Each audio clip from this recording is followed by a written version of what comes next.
ka anti-influx operation cell jong ka HANM East Khasi Hills hapo ka jingilam jong ba LCM u president ba duba bawan nang si secretary jong ka seng hinin ka singi ka praterik urisau arjar arpuai kilalet ban khandra barjala haniu shillong kumshi benta bandawa pendekam no ya ki inline permit ha ka jala baniada ya ka jaj pendriu na ka jingwan rung kertlap jong ki barjala ka balalong kadak ka jingmen sau ya ka pateng pakit jong ka jaj pendriu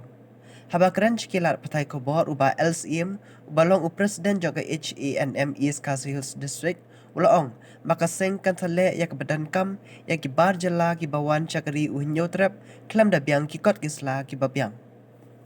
Kecil, abang Iwan hangni po ni selong bang Iwan ban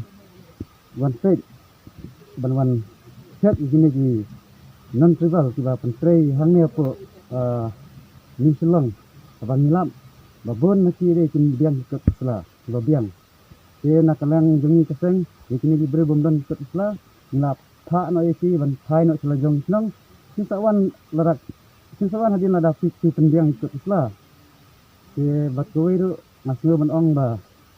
Kino ki kontraktor ki ba pentrei, ye kino ki building. Lade hangno hane po jalan clear jungi. Ide ban pendiang ye ki lebo license.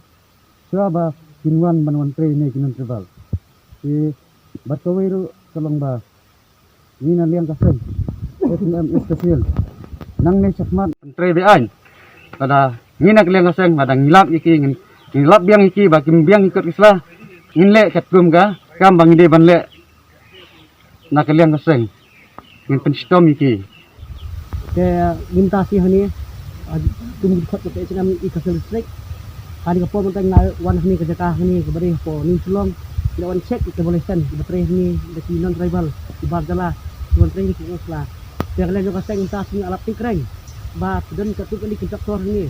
inisial perjang ke islah iki ababiang dan nak cik ni bundan ke sababiang kena kada kena di seng tu ila yakin sebelum ke islah ila pak cek tre iki bahadu sat iki ke perjang sat ke islah